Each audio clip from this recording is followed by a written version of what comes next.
Yo, what is up, guys? Welcome back to the channel. A lot of players in Pixel Worlds are making the same mistake right now. They're chasing items that already exploded in price, while ignoring the items that are still cheap, but actually have real reasons to rise later. So in this video, I want to talk about undervalued items to hoard in Pixel Worlds, and more importantly, why I think they are undervalued.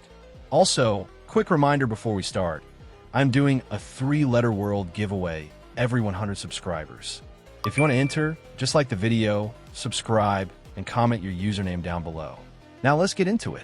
The first type of item I think is undervalued right now is short event exclusives. These are the kinds of items people ignore when the event is active because supply is everywhere. Everyone is opening, farming, and selling at the same time. Prices feel weak, and that makes people think the item is bad. But that is usually when I start paying attention. Because once that short event ends, the supply stops coming in. And then later, when people suddenly want that item again, they realize there are way fewer on the market than they expected. So if an item comes from a short event, a mini event, or some limited time drop, and it actually looks decent or has collector appeal, that is the kind of thing I like to stash away instead of panic selling. The second category is daily bonus and VIP daily bonus items. A lot of players sleep on these because they look common at first. But that is exactly the trap. When everyone is spinning at the same time, those items feel cheap and easy to get. Then the month passes, the price changes, and suddenly nobody is bringing in new supply anymore. That is when people start noticing them.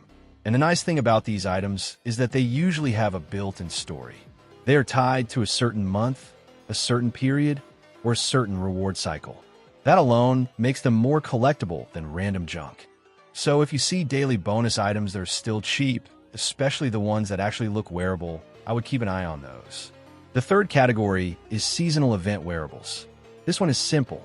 When an event is live, people get bored of the items fast because they see them everywhere. Easter items during Easter, summer items during summer, Halloween items during Halloween. Same pattern every time. But when the event ends, people stop looking at the supply side and start remembering the demand side. Some players want to finish sets. Some want to hold old event pieces. Some just want cool-looking cosmetics when the event is long gone. That is why I think the best seasonal hoards are not random trash items. I'm talking about the pieces that actually look good, fit multiple outfits, or feel iconic to that event. Those are way better than hoarding some ugly item just because it says limited. The fourth category is items linked to systems players keep coming back to. This is a huge one.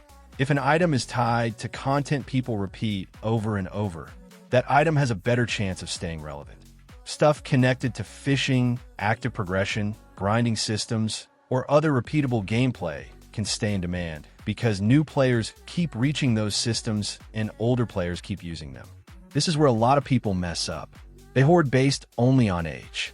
I would rather hoard based on age and actual future use. That is a much smarter combination. The fifth category is underposted cosmetics. Now, this is different from rare. Rare does not automatically mean valuable. Some items are rare because nobody has them. Other items are rare because nobody wants them. That is a huge difference. What I want are the cosmetics that do not have many sellers, but still have real demand.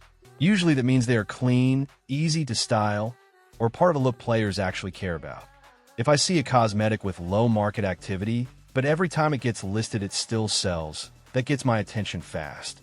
Because those are the items that can move hard once a few hoarders lock up supply and buyers keep showing up. Now, let me say something important. Do not hoard blindly. Just because an item is cheap does not mean it is undervalued. Sometimes it is cheap because nobody wants it and nobody will want it later either. So before you buy a bunch of anything, ask yourself 3 questions. First, is the supply going to stop or slow down? Second, does this item have real demand, either from use, collectors, or looks? Third, if I had to hold this for a while, would I still feel good about owning it? If the answer is yes to all 3, that is usually a much better hoard than buying random junk and hoping for a miracle. And one more thing, the best hoards are usually the ones people are laughing at right now. Not because they are bad, but because the market is distracted. Most players buy after the item already moved. Smarter players buy while it is still being ignored. That is where the real profit is. So to sum it up, the main undervalued categories I am watching are short event exclusives, daily bonus items, VIP daily bonus items, strong seasonal wearables, useful repeat demand items, and cosmetics that have low supply but real buyer interest. Those are the kinds of items I would much rather hoard than chase overhyped stuff that already pumped. Let me know in the comments what items you're hoarding right now, and whether you think people are sleeping on any hidden gems. And again, if you want to enter the 3-letter world giveaway every 100 subscribers, just subscribe and comment your username down below. Thanks for watching, and I will see you in the next one.